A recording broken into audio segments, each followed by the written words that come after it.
Okay, any question? No question. And did y'all do or not? Did y'all try?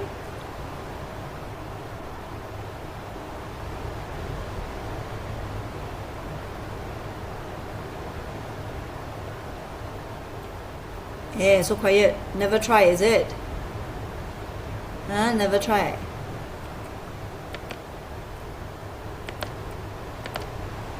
Haven't. The rest?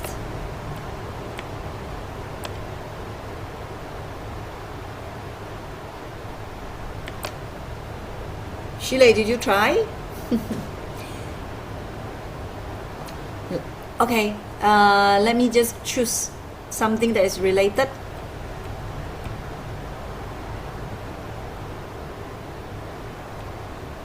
Huh? Soft copy to the module. Which module? You mean this one? Yes, you done. Huh? So any question can do.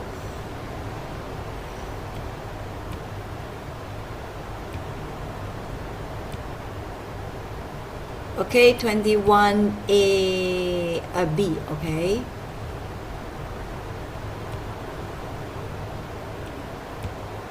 You mean this worksheet or what? Eugene, Yes, you teacher. mean this worksheet or what? Yeah, this one. This one is in the Google Classroom. All right, let me go check. It's in the Google Classroom. Okay, all right. So 21. Let me see. Eleni asked for 21. Okay, question 21B. This is 20. 21. A or B? Because B already, I thought B is already discussed. Yeah, we found the value of A and B. A lah, okay, should be A then. Yeah. All right. Okay, so let's look at A. Given that the curve, all right, we're given the curve, we need to find the equation of the tangent and normal to the curve at the point where x equals to 2. All right, let me just sketch this, simply sketch only, okay? So the y function is 2 plus x minus 8 x to the power of negative 1, because I want to differentiate, yeah? So I bring the x up. And then I have the point that it passes through. I know the x only, I don't know the y. Okay, and I need to find the equation of this tangent. And I need to find the equation of this normal. Okay, this is the things that I need to find. So, first thing first, the gradient of tangent is dy dx. Okay, let's find it. So gradient of tangent equals to, differentiate your y. Okay, differentiate your y, that is 1 plus 8x to the power of negative 2. You bring the negative 1 down to the front. Negative 8 times negative 1 and the power minus 1. So you got this one. And then at the point x equals to 2, so when x equals to 2, your gradient of tangent equals to 1 plus 8 over x squared. And your x is 2. So 1 plus 8 divided by 4, so it's 2. So your gradient of tangent is 3.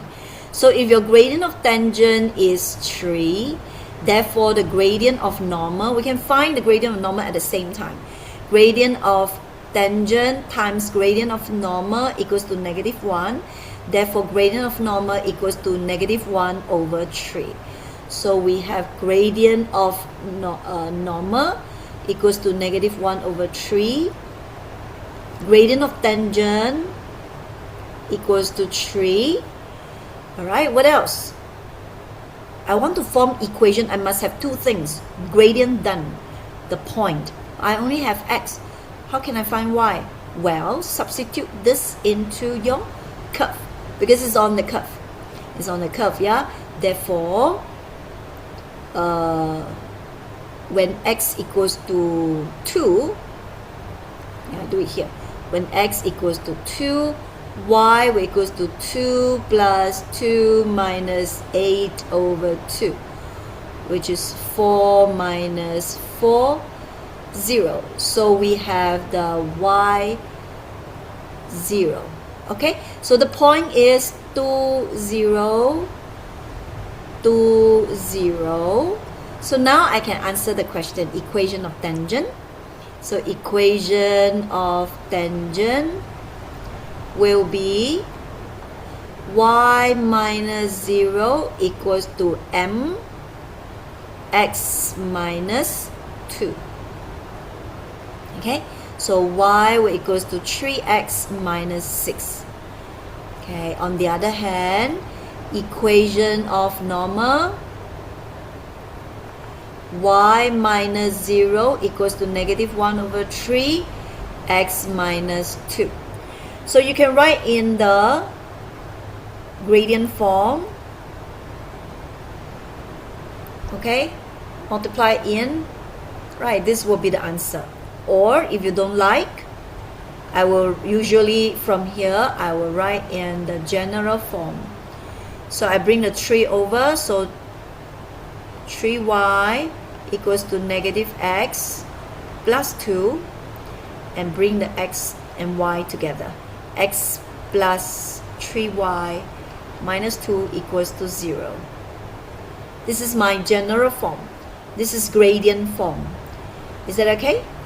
So this is part 1. Can ya? Next, the coordinates of a point where the normal intersect the curve again, which means this normal will continue to like that. Okay, your curve, I don't know how it will, I don't know how lah. Somehow they will cut again. All right, don't know. Right, so what we need to do is the point of intersection can be found by solving the two equations simultaneously. So we solve equation of curve and normal simultaneously. Okay, you must understand this concept. Anybody feel blur for this statement? If you understand this fact, then next time the same question when they ask again, right, you won't have any issue. So you need to find the coordinates where the normal intersect the curve. You shall solve normal and curve simultaneously. Is that okay? Can everybody?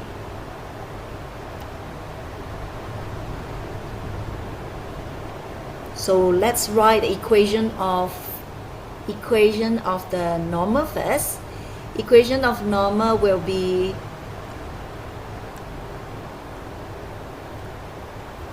y equals to negative 1 over 3x plus 2 over 3. But I don't like to deal with fraction.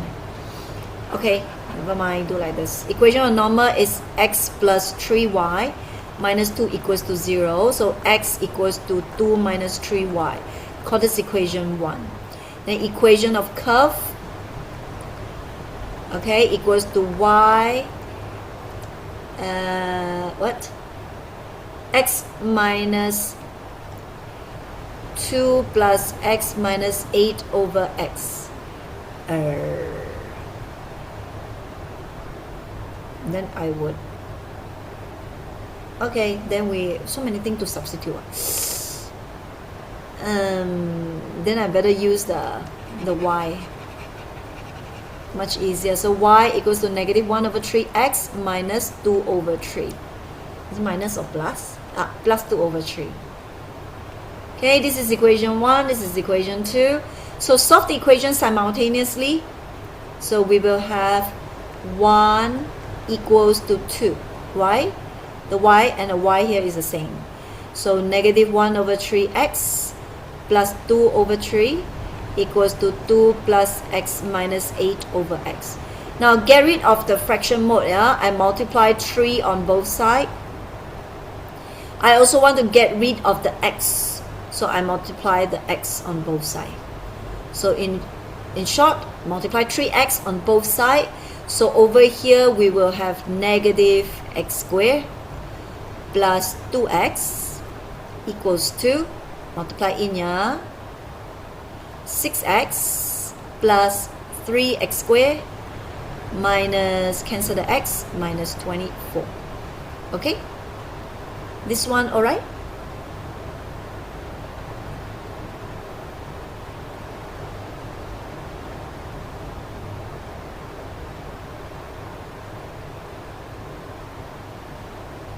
Okay, then we continue. Now you see the x squared, positive 3x squared here, negative 1x squared there. So the best thing is to move such that your x squared is always positive.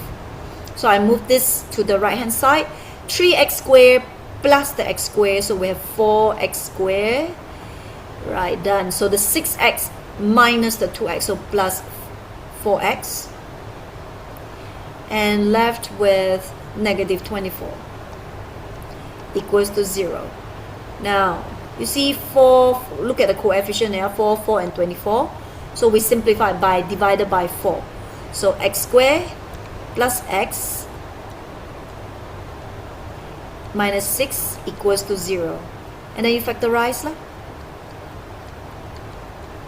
X squared is x and x. Negative 6 is 3 and 2. 1 positive, 1 negative here. So positive go to big number. And therefore our x value will be negative 3 or x equals to 2. Now x equals to 2, isn't it just now? The intersecting point between the normal and the curve. We are looking for another coordinates when the normal and the curve intersect again. So it's x equals to negative 3. And therefore from there, when x equals to negative 3, y will equals to 2 plus the negative 3 minus 8 over negative 3. This one you use calculator. So 2 minus 3, so we have negative 1 plus 8 over 3. So the answer is 5 over 3. So that coordinates is negative 3, 5 over 3. Okay? Any question for this?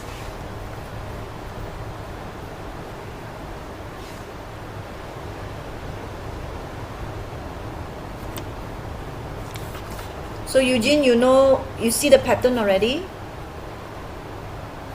A little bit feels like the coordinate geometry from 4. Yeah, but this one, the part 1. Yes, How do we? Yes, this is the way. So this sketching of this curve, right, is that somehow form the like mind mapping. How should you do first, second, next, and what you're supposed to look for. Yes, you can write 5 over 3 in decimal form, but I doubt that you will get a terminating number, decimal. 5 over 3, you will get 1.66667, never ending. So better don't write in a decimal whereby you need to round off. We leave it as in exact value. This is called exact value. Right? This is called exact value. No rounding off. Okay? Impossible that we can get a terminating decimal. All right. Teacher, Okay. I'm sorry, just excuse me for a bit. I just wanted to ask about when determining the equation of tangent and equation of normal, right? There's a part where it wrote y minus 0 equals to 3 times x minus 2. Actually, I first thought, at first glance, I just plug in the coordinates inside, which is the 2, 0. But it's kind of weird that this also does solve the equation. How does this work? Sorry, come again. You were saying which point? Which one you are using? Y minus 0 equals to negative 1 over this one. Oh, okay. Yeah, I was just a little bit confused because usually when I get the coordinates, right, I get the coordinates where it both intersects, which is 2, 0. Then I just plug it in. I was like, y equals to negative 1 over 3 x plus c, right? Then I just Oh, you are put in using the the norm. Yeah, you are using the modern maths way. Maths, this is the maths way. Okay. You want to use y equals to mx plus c also can, right? Y equals to negative, okay, x plus c. So when you substitute your y in 0, and then your x is 2, and then plus c, then you rearrange to get your c, and then you got to rewrite this again. That is the modern maths way. You got to rewrite. So isn't it from here you found that c equals to positive 2 over Yes. 3? So therefore y equals to negative 1 over 3x plus 2 over 3. Yeah, but I was a little bit confused, like how does this work? Okay, this one basically come from, okay, this one just 2 lines you get the answer. You don't have to rewrite because it's already written nicely for you. I'm talking about in gradient form. Like if you don't like gradient form, you want to rearrange to a nice form, general form, then more lines coming up. Okay, now let me explain how does this come about. Yeah. Now isn't it y minus 0 over x minus 2? Right? It's like you have 2 points here. One is x and y. Another one is 2 and 0. Correct? So y2 minus y1 over x2 minus x1 equals to the gradient. Correct? Yeah. Okay, and the gradient value is negative 1 over 3. So y minus 0 over x minus 2. Correct? Because on the 2 points, if you take y2 minus y1 over x2 minus x1 is equivalent to the gradient value. So because forming equation, it has to be general x and y. So I have y minus 0 over x minus 2. Yeah? But if you put in fraction form, it will give you the gradient value. But then you bring this over.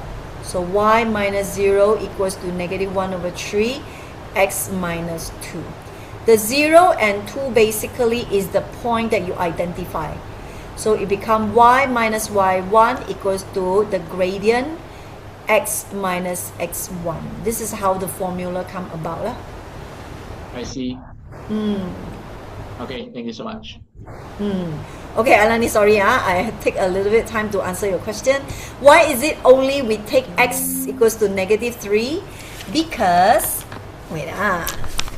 okay, because the question already informed us that x equals to 2 is the point where the normal touch the curve. So now we need to find another coordinate where the normal touch the curve again, okay?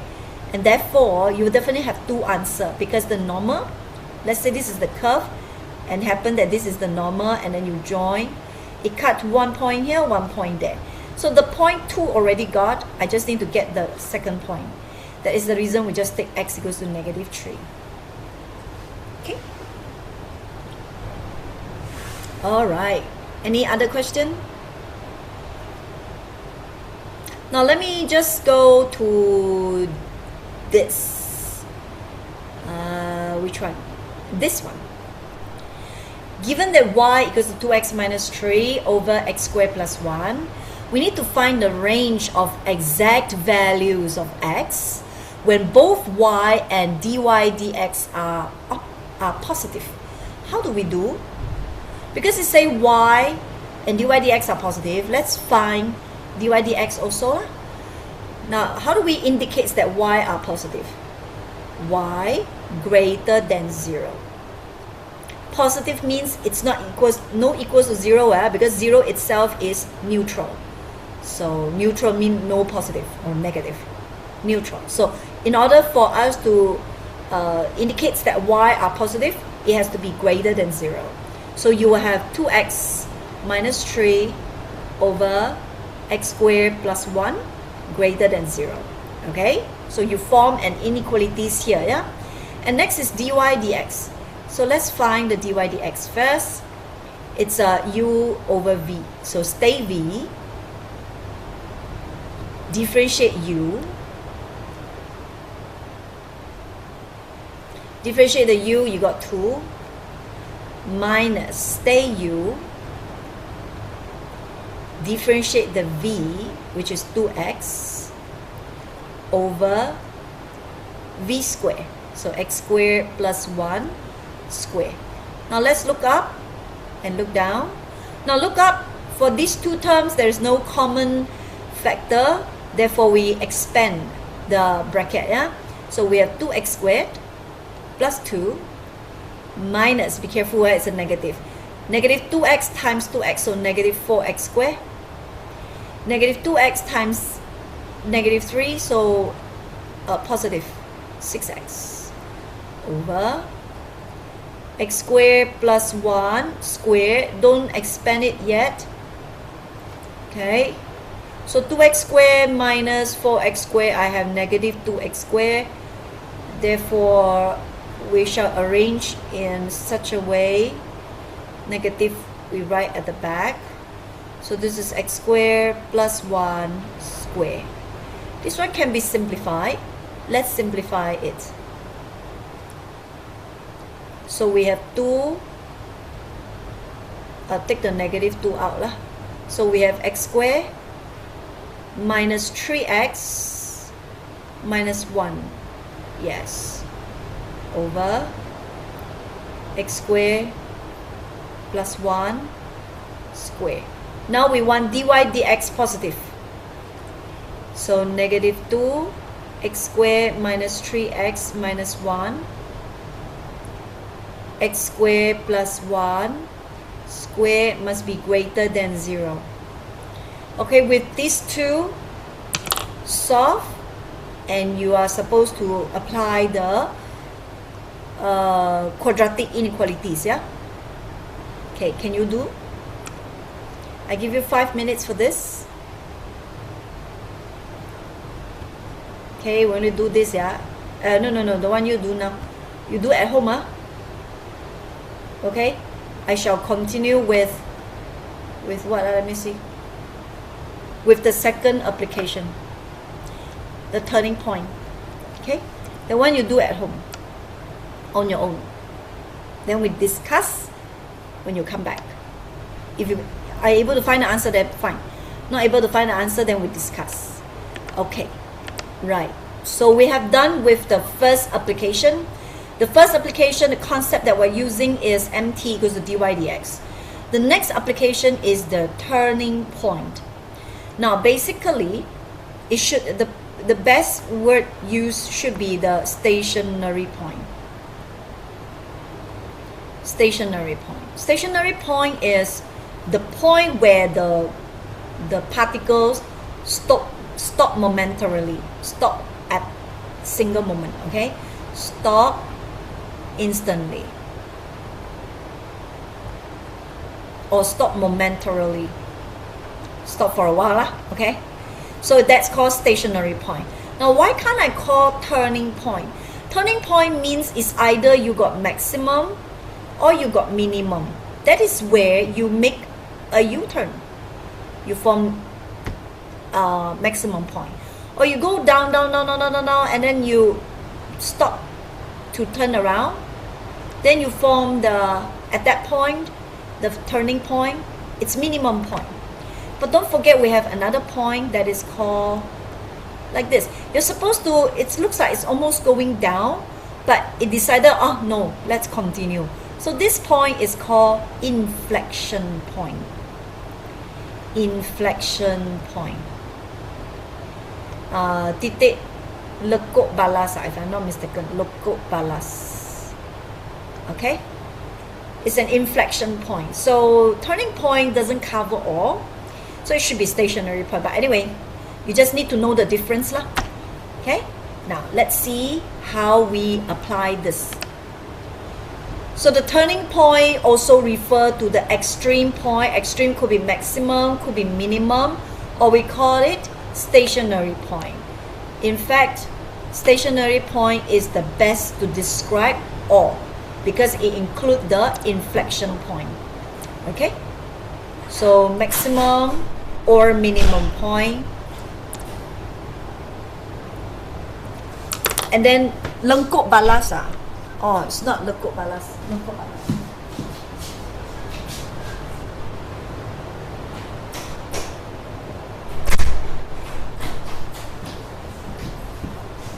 Okay.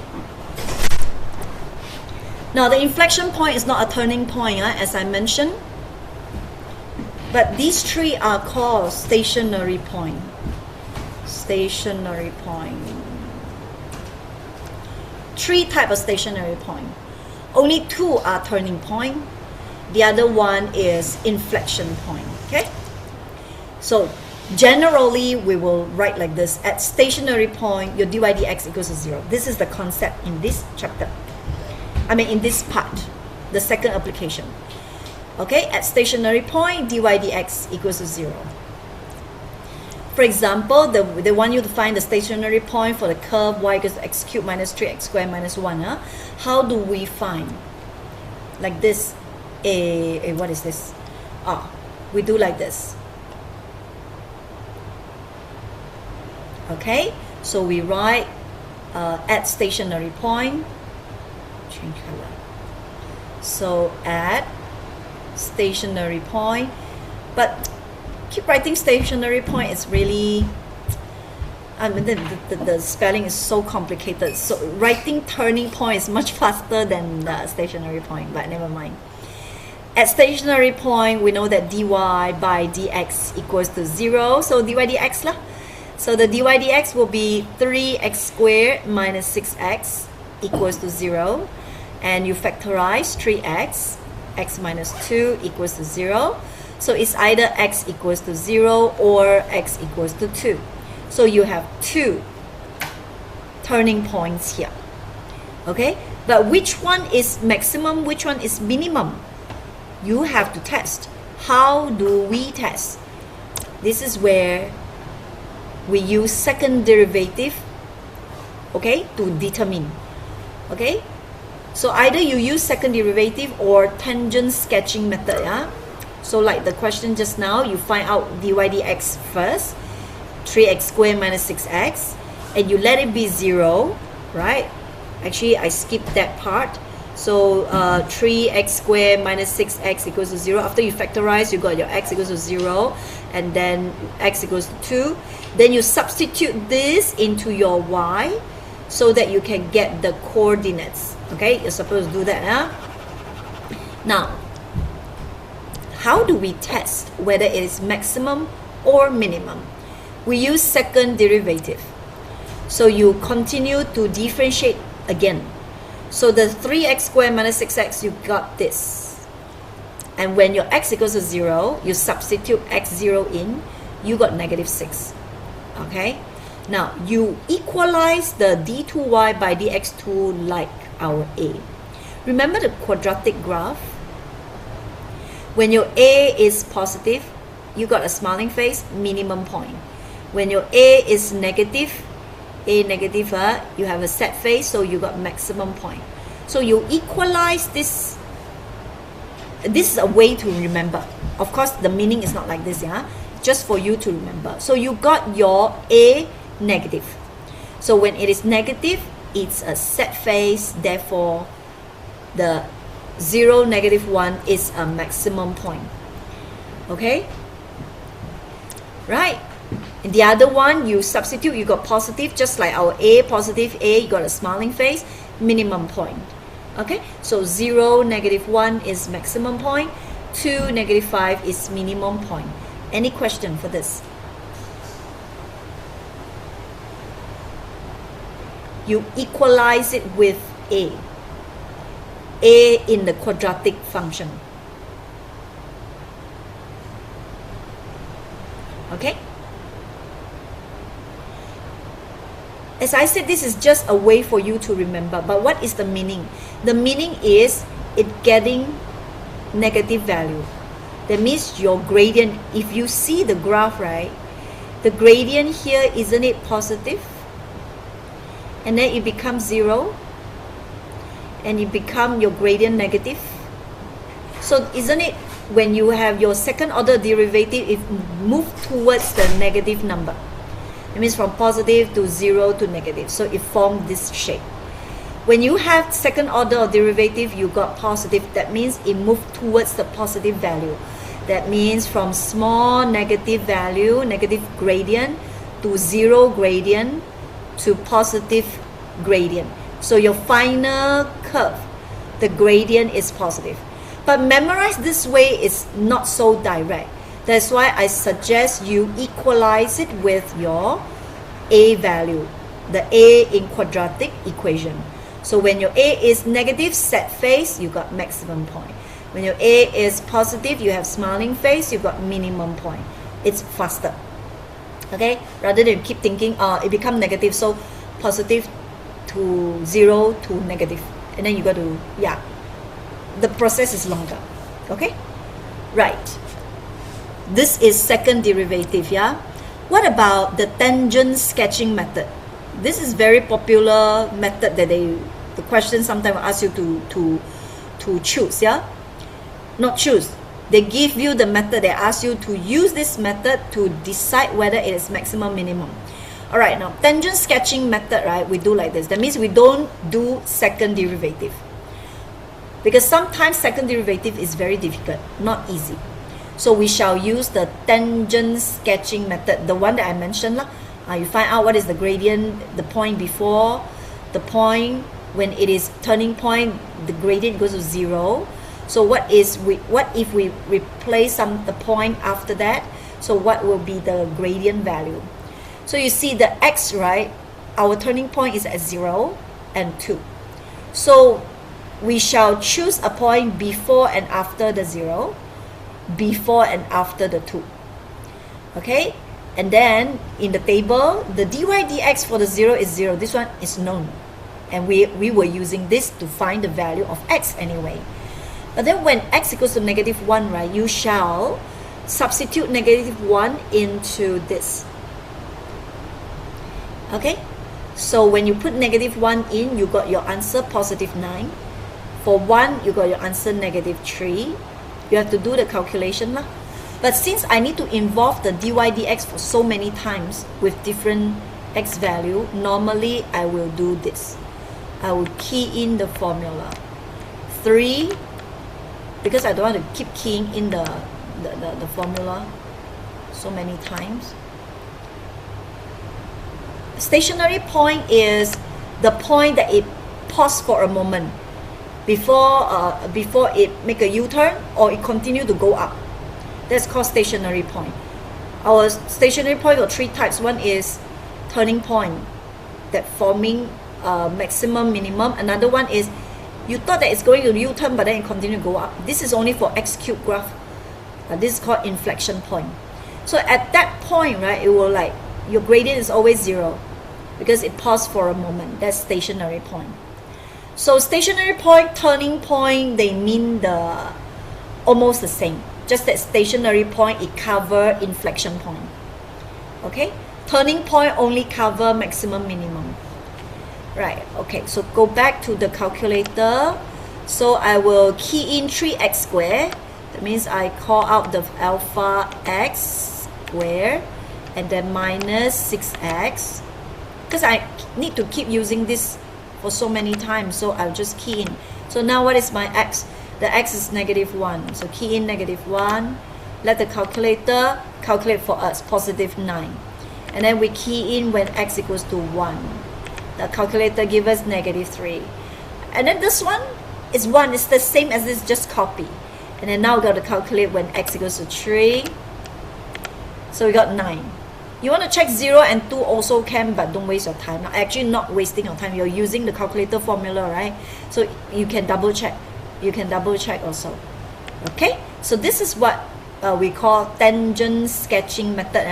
I got the tangent, the gradient of the tangent first. So the gradient value, right, I got to draw the tangent, sketching of tangent. Tangent means the straight line. So for this one, your straight line having the gradient positive, so it's like this. Okay, this is 0 means straight line. Negative means going down. This is going down. The 0 and then going up. Isn't it? It will form like that and like that. Okay?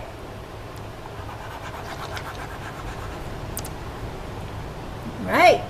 The 1, 0 is always horizontal line. Positive go up, negative come down. And therefore your curve will be like this. And from the curve, the sketching of the graph, we got the tangent already, the point before and after, then eventually it's actually like this, like this, like this. With that, we can sketch our graph. So you have 1, 2, 3, 4 parts. The list of the x, the turning point, and the 2 points before and after. And then you find out the gradient of tangent. This is gradient of tangent, and then the sketching of the tangent. From the sketching of tangent, we sketch the graph. And from this graph, you know this will form the maximum.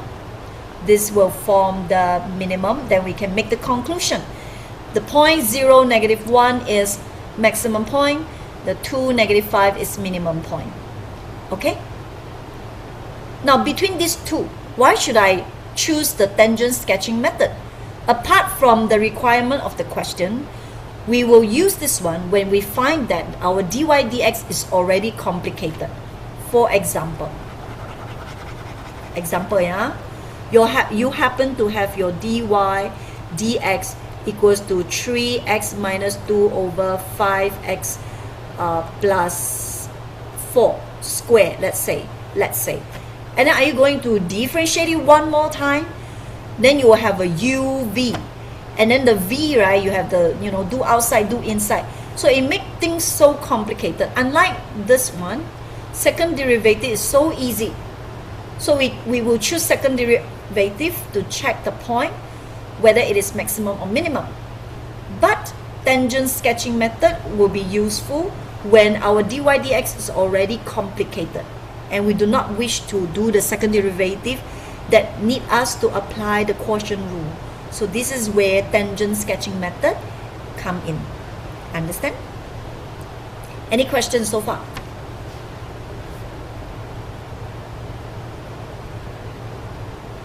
Okay, I'll give some more example. Now, let's say you have x cubed plus 5.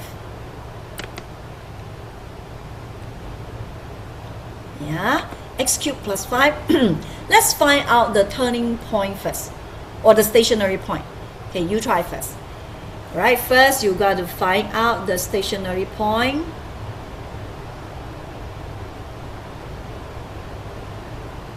Okay, then you got to decide whether it is maximum, minimum, or inflection point.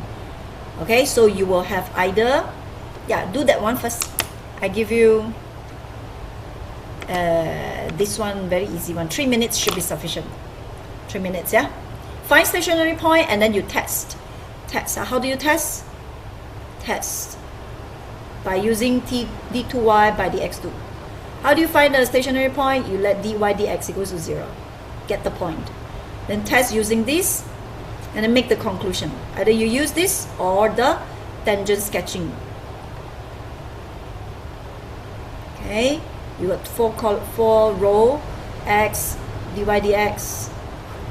Okay, sketching of tangent, then sketching of graph. Okay, do now. I restart the 3 minutes for you.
Okay.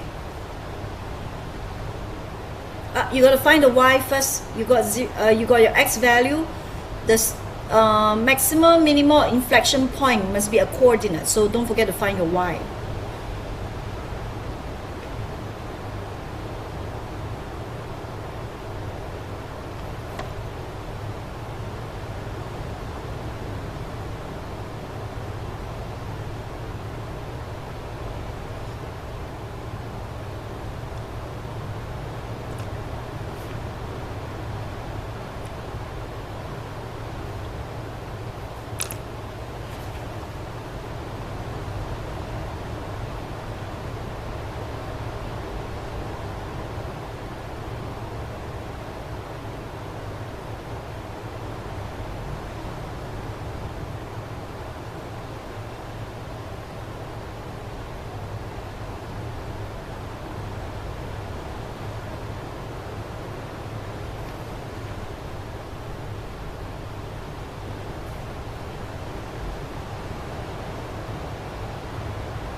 Okay, let's discuss. Now, as I said, you've got to find dy dx first if you want to find the stationary point. So we have 3x squared. Okay, so at stationary point, hey, wait, let me see. Oh, okay.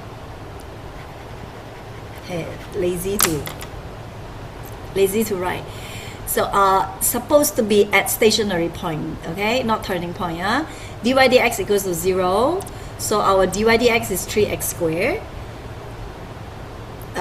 We should do the dy dx here first. Okay, 3x squared. Then at the turning point or stationary point, 3x squared equals to 0, therefore x equals to 0. Then we substitute. Okay, how do I get 0, 5? So the y will equals to 0 cubed plus 5 equals to 5. That's how I get 0, 5. That is our stationary point. But the issue is this maximum, minimum, or inflection? So we use the second derivative, d2y by dx2. So the dy dx is 3x squared. You continue to differentiate it, it will be 6x. And then you let x equals to 0, you sub in, you notice that d2y by dx2 equals to 0. So if we let it be, something like a, it's not positive, it's not negative, it's 0. So how? So we can't make the conclusion. Not enough information to make conclusion, when your d2y by dx2 equals to 0. So this one, you have no choice but to use the tangent sketching method. So the tangent sketching method for the stationary point 0, choose a point before and after your dy dx value. So we want to see what is in front and at back. You notice that both also positive. That means your sketching of the tangent will look like this. Therefore, your graph is actually the inflection point. Okay, 0, 5 is actually the inflection point, the titik lengkuk balas. Okay, right? So we learn something. When dy dx equals to 0, it helps us to identify the coordinates for the stationary point. But to further decide the nature of the point, whether it is maximum, minimum, or inflection, you use second order derivative. But when it is 0, no conclusion. We have to do the tangent sketching method. Are you clear?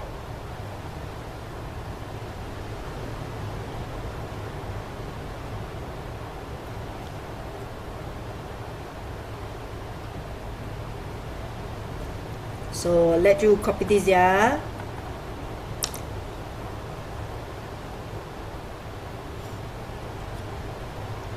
Because for quadratic graph, our ax squared plus bx plus c, So when a doesn't exist, it's no longer the quadratic graph that we're talking about. So when it's 0, no conclusion. Okay, are you done? You're a little bit confused about the d2y over d2x equals 0. Why cannot make conclusion? Now, just now our d2y by dx2, when we substitute, this one when I substitute, it is 6 times 0. So you get 0, correct? The previous page is such that our d2y by dx2, when we substitute, we got a negative 6. So it's a negative value. It's just like, that's why I say you equalize it with the a of the quadratic function. When your a is negative, you have a set phase, then you can tell that this is a maximum point. When your a, the d2y by dx2 is positive 6, it's just as good as our a. So when your a is positive, you got a smiling face, you have a minimum point. You understand the a? Do you understand when I speak about a? Graph. Yeah, the quadratic graph, right? The coefficient for your x squared. Okay, but your quadratic graph is such that your a can never be 0. If it is 0, no more x squared terms. It's not a quadratic graph anymore. Okay? You will left with bx plus c, which is a linear graph. So you can't make a conclusion if you want to use that to use that as analogy. So your a is either positive or negative. The moment it becomes negative, you don't know whether you should, I mean, this graph would definitely not exist. So you can't tell whether it's maximum or minimum. And you cannot say that, oh, definitely it will be inflection point. No, it won't be. Okay, it won't be, because we may have,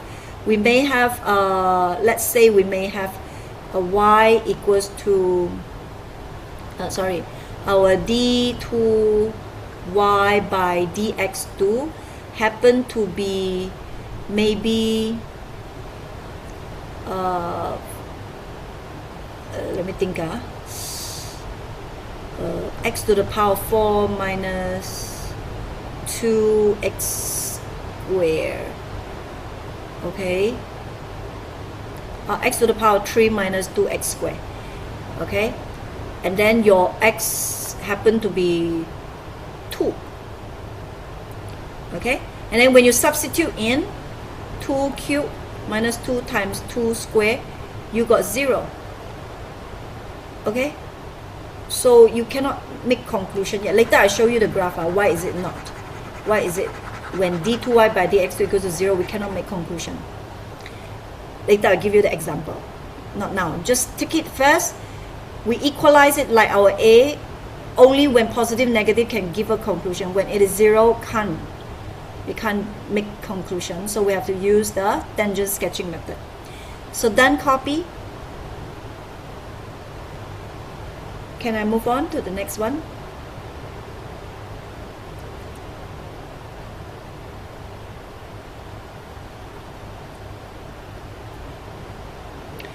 Okay, this one I have to relate the maths that you learn, the logic. If and then. If A is an inflection point, then the d2y by dx2 definitely is 0. Okay? But if d2y by dx2 is 0, it doesn't imply that A is an inflection point. Yeah, your if and then is one way, the logic, if A, then B. If you know A, then your conclusion, this is conclusion, conclusion is B. This is premise 1, this is premise 2. The logic, if A, then B. So A happened, then conclusion B must happen. But if for the same implication, your second thing that you, second premise, B happened, then your conclusion is not A happen, no conclusion, not sure. But if I say not B, then definitely not A. So if you want to talk about the back, it must be negative first, then only you can give conclusion negative of A. This is implication. You learn in your maths, You learn in your maths. No, from 5 or from 4, forgot already. Okay? So it's always one way. If it is inflection point, d2y by dx2 definitely 0. But when it is 0, don't know yet. Okay? You have to use the tangent sketching method. Now I explain to you why. Now we have different kind of graph. This one is quadratic graph. This one is cubic graph. This one is x to the power of 4 graph. This is negative x to the power of 4 graph. Okay, what can we conclude when our x equals to A and dy dx is 0 and d2y by dx2 is 0? It's 0 for both. So dy by dx, when it is equals to 0, it shows that turning point exists. But d2y by dx2 equals to 0, we are not able to conclude, right? So let's test. If happen the x equals to 2, okay? So when you dy dx and d2y d2x, d2y and dx2, you substitute x equals to 0, everything you get 0. So this one you may get minimum, this one you got inflection point, this one could be minimum, this one could be maximum. But when it is equals to 0, you really cannot tell the conclusion. You get my point? One more time, This one dy dx equals to 2x. Okay? This one dy dx equals to d2y by dx2 equals to 2. this one, yes, we can say lah, it's maximum, it's minimum because your this one equivalent to 8. But when it comes to x cubed, dy dx is 3x squared. Okay, so when you let this become 0, your turning point is at 0. Okay, this one you let it be 0, your turning point is at 0. But when you continue to test, you got 6x, and you substitute, you got 0. So it cannot tell you whether maximum, minimum, or inflection point by the substitution like this. Okay? What about this dy dx equals to 4x cubed? So you got your turning point at the 0 there. But d2y by dx2, you got 12x squared. Your turning point is at 0. When you substitute this one, you also get 0. Now watch, this and this, then you can relate why I say you can't tell the conclusion. The dy dx is negative 4x cubed. So when you let this be 0, you found that your turning point at x equals to 0. So you continue to d2y and dx2. Then you got negative 12x squared. And you substitute your x0, you get 0 also. Can you say that this is maximum, minimum? Even with the different graph, but the same condition that your d2y by dx2 equals to 0, one give you minimum, one give you maximum. So that is the reason I said when you come to this, you can't make any conclusion, because it could be inflection point, it could be maximum, it could be minimum. Can't tell. Not enough information. So what other information that you should get? That is your tangent sketching method. You must know the gradient before the point and after the point. That will give you the conclusion. So I hope this part you are clear. Okay? For the tangent sketching method, we are substituting. Let's see.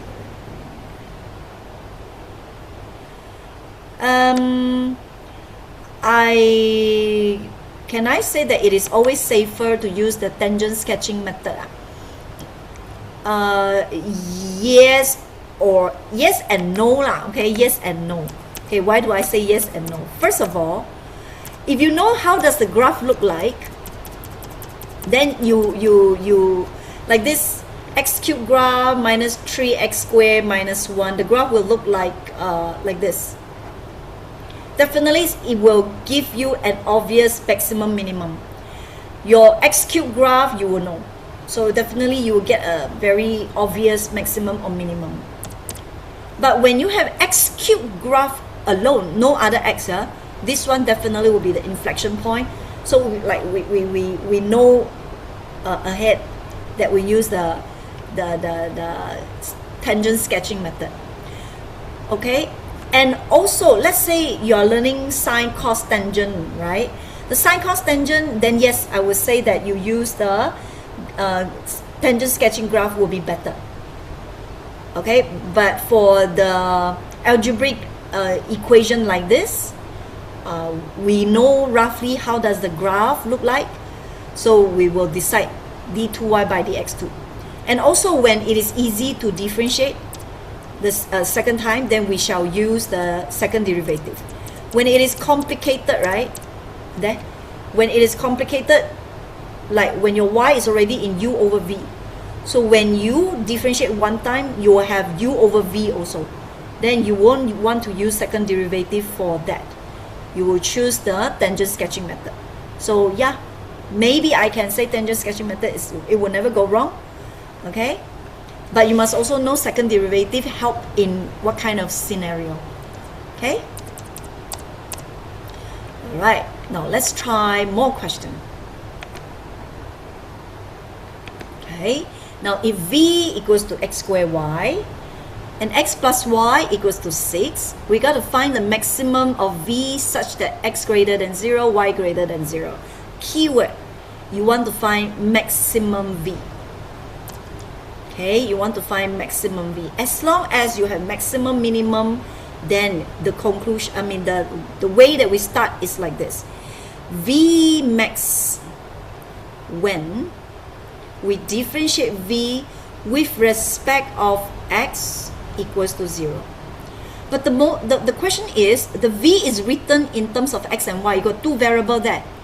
So your first task is to make sure you write v in x only. Understand? Okay, so for the turning point question, right, we are looking for y max, y minimum, correct? So y max or mean is when your dy dx equals to 0. So if you want v max or v minimum, it will also be differentiate v with respect to its variable equals to 0. If you want a max or a minimum, so you differentiate a with respect to its variable equals to 0. So its variable could be x, could be r, doesn't matter. So get the point? That's why maximum, minimum, turning point, stationary point is when you differentiate that quantity that you want it to be maximum or minimum, you differentiate it with its variable and you set it be 0. Okay? Right, so come again. V equals to x squared y, and then y will equals to 6 minus x. So call this equation 1, call this equation 2. We substitute equation 2 into 1. 1 is the one that we want, yeah? Alright, so v equals to x squared. Whenever you see y, we replace with 6 minus x. So now the v is purely in x. Don't leave it like this. I don't want to apply the product rules and quotient rules. When it can be expanded, why go for the difficult one, right? So 6x squared minus x cubed. That is our v. So we already fulfilled the first mission. That is to write v in terms of x. Because you want to find v max, it is when you differentiate v with respect to its one variable equals to 0. So with that, let's find the dv by dx first. That will be 12x minus 3x squared. Okay, so therefore v max when 12x minus 3x squared equals to 0. I will factorize the 3x out, so left with 4 minus x equals to 0. So it's either x equals to 0 or x equals to 4. But we got to reject this, x equals to 0. Why? Because x greater than 0. So our x value is 4. Okay, but the question wants us to find the v max. Therefore, v max equals to our v is this. So 6, the x that we found is 4. So put the 4 in. Okay, v max when this equals to 0, v max when x equals to 4. So v max is put the 4 in. Take the calculator and calculate lah. So this one is 16 times 6, 96 minus 64, 32.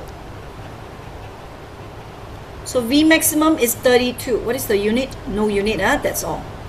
Does it say find the y value? No. Okay, so we already found v maximum. Okay, any question for this? So you see the keyword maximum or minimum, you differentiate that variable, okay, that quantity, and let it be 0.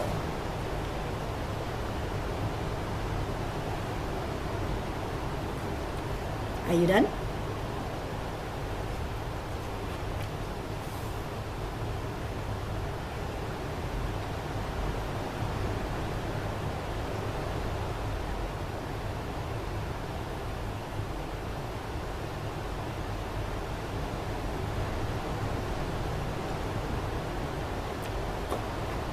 So can I move on?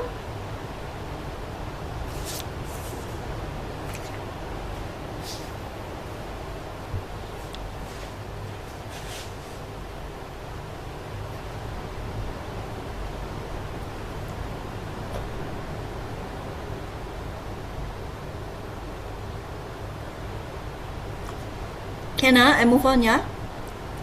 Alright, you try.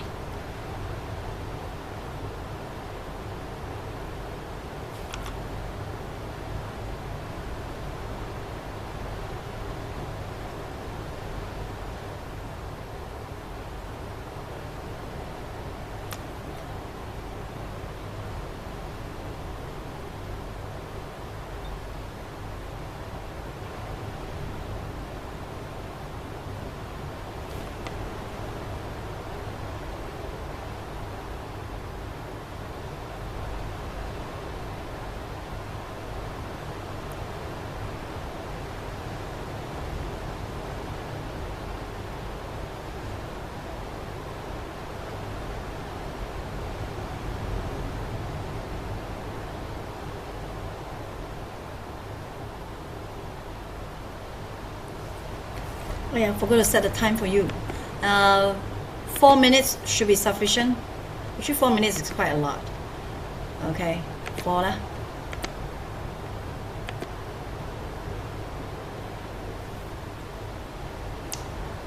It's a guided question. First, they want you to write A in terms of X. Next, they want you to find the X and Y values such that A is maximum.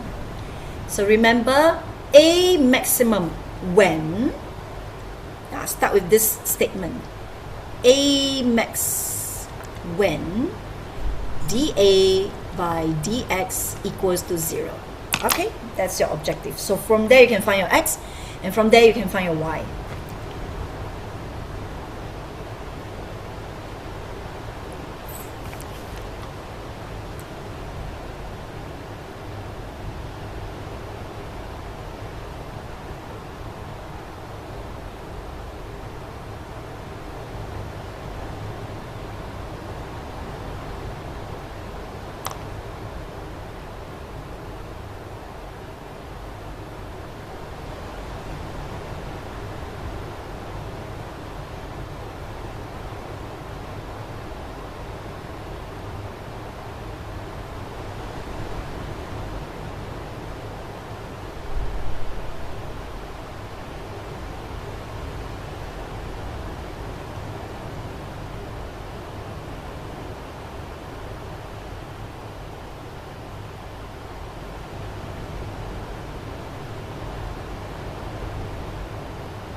POV. That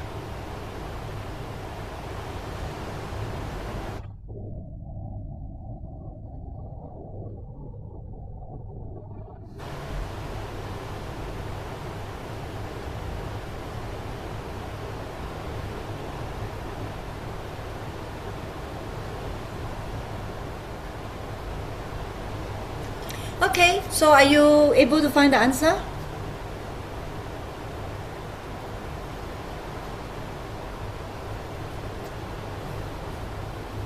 Can you send to me? I want to check your working. Is it very hard? Let me see. Have you proven? You have to prove first. Then you do the dA by dx. Okay. Right. So when your x equals to 2. Okay. Yeah. Alright. How to prove? That is the first part that you need to do, yeah? Now, over here, the diagram shows a polygon that is formed from a wire with length 96. So everything add up to be 96. Everything add up to be 96, which means we form our first equation. 10x plus 2y plus twice of 13x equals to 96. Okay? And make y the subject, yeah? So we will have 2y plus 26x plus 10x equals to 96. So we will have 2y plus 36x equals to 96. So y plus 18x equals to 48. Therefore y equals to 48 minus 18x. First equation. Next, the area of the polygon. Area will equals to 10x times y plus the triangle, yeah, half. Alright, now this is 10x, isn't it? This is isosceles triangle, right? Isosceles triangle, one of the biggest characteristic is it is symmetrical here. Symmetrical line will fold the triangle into two equal parts. Therefore, this one will be 5x. If this is 5x, this is 13x. Look at the 5 and 13. They are basically the Pythagoras triples. So this will be 12x. How do I get to 12x? Show working, yeah? 13x, you square it, minus 5x, and you square it, you square root the whole thing. So 169x squared minus 25x squared. You have 144x squared, right? 144x squared. And the whole thing being square root. 144 square root is 12. X squared when you square root is x. So that's how you get the 12x. So with the perpendicular height, I can find the area of the triangle. The base times the height. Simplified. I got 6 here. So over here, I will have 10x. The y, I substitute 48 minus 18x. As for this side, it will become 60x squared. And equivalent to 480x minus 180x squared plus 60x squared. So we have just proven that A equals to 480x minus 120x squared. So done. Okay, that's how we prove. It's actually, as you read, right? Okay, what other information you have? Write it down. And then how do you find area in the first place? Write it down. So area of rectangle plus area of triangle. So always go back to basic. It's not difficult, huh? You got to always go back to basic. So the basic of finding the area of triangle, how? It's the isosceles triangle, isn't it? You learn about the characteristic of isosceles triangle in in Form 1. I want to say Standard 1. In Form 1. Isosceles triangle, one of the biggest characteristic is symmetrical line will divide this at 90 degree and bisect, perpendicular bisector. And whenever you see right angle triangle, link with Pythagoras theorem. So all these you need to link. And then it will be very helpful, even though it's a differentiation question, but we need to apply a lot of things that we have learned before. So we have proven the A. Now we need to find the value of x and y so that the A is maximum. So let's find the dA by dx. You cannot just leave it in terms of the y. That is the reason the question wants you to prove in terms of x. Because when you want to do the differentiation question, it has to be in single variable. So the y, you have to think of a way to write in terms of x. So that's why we will have 480 minus 240x. So A max when the dA by dx equals to 0. So straight away write this lah. 240x equals to 0. So 240x equals to 480. Therefore, x equals to 2. Alright, so we found x value that A is maximum, and therefore from which equation? From equation 1, y equals to 48 minus 18 times 2, which is 36, yeah? So 48 minus 36, that is 12. So are you okay? So we found x and we found y. Is that okay? Can follow? Need to hear from you. I need to stop doing here. Can or not? Which part you start to feel that it's very difficult?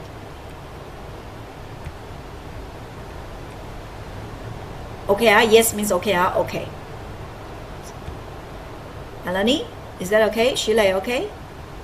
Ethan? Eugene? Jai?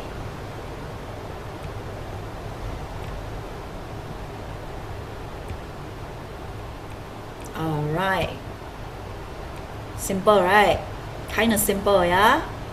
Because when we think about, when the question asks about maximum or minimum, yes, we got to differentiate and let it be 0. Okay? Next.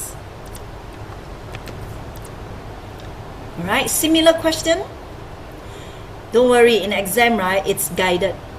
If I'm very, very bad kind of person, okay, no, last time the teacher are very 变态, okay, right, we will not guide you to prove that A equals to this. I straight away will give you the diagram shows the polygon that is formed from a wire with length 96. Find the value of x and y such that the value of A is maximum.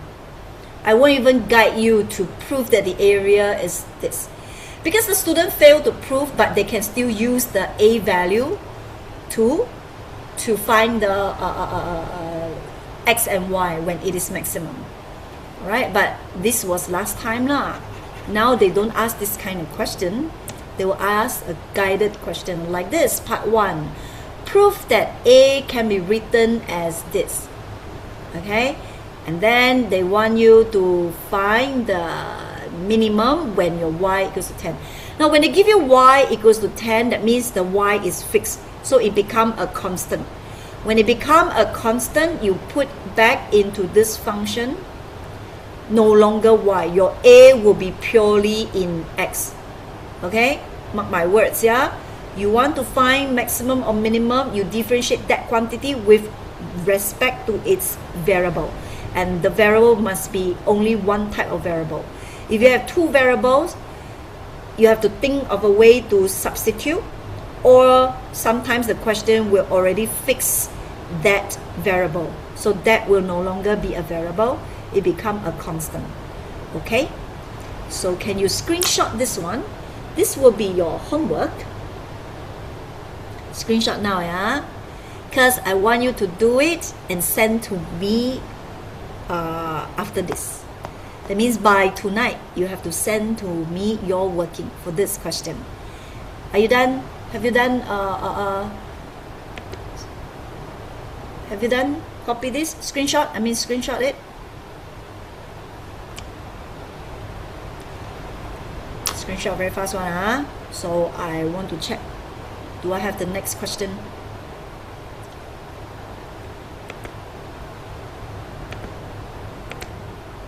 Yeah, do by tonight can. Got time or not? Let me see. Yeah, just one question. By tonight, you finish doing, send to me. Okay, so we go back to the overview. Our application, we have covered the first application, the gradient of tangent. And to solve this, try to use the sketching, okay, and mark the correct information at the right place, yeah? Right, so this is the first application. The second application is the stationary point. The stationary point or the maximum minimum, we use the concept whereby we let dy dx equals to 0. If you want to find y maximum or y minimum, let it be 0.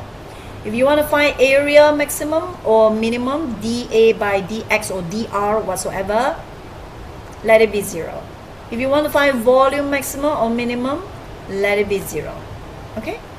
So this one, it will lead us to our last chapter, that is kinematic motion, yeah? If you want to find velocity maximum, that is when you dv by dt equals to 0.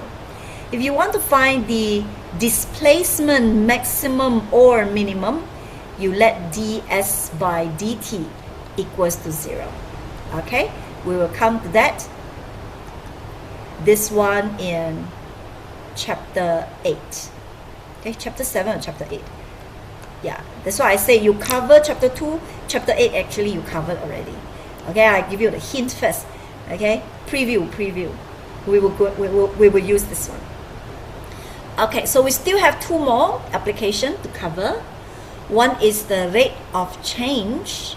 Another one is small changes and approximation. Okay, now in the Google Classroom, you also see that I have one more slide for IGCSE. Okay, that is further differentiation. Okay, so for further differentiation, we will differentiate the logarithm, we will differentiate the exponent, we will differentiate the trig function. Okay, these three extra differentiation, we will cover this. Why I want to cover this? Because the application is still the same. The application is the same. So yeah, okay. But we're there already, halfway through. So tonight, do that one and submit to me. So I look forward to receive your work. Is that okay? Yeah, everybody must submit. You don't know, then you ask in the chat. Okay. Any question?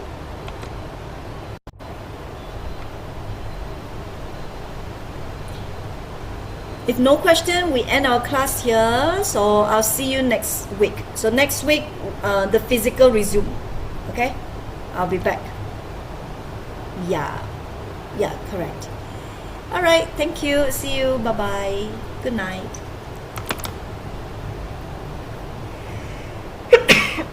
All right, thank you, teacher. Okay, submit the work.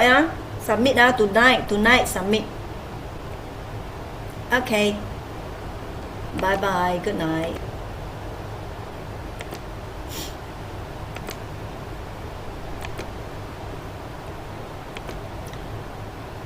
Okay. So Eugene, you watched the video, yeah, to catch up.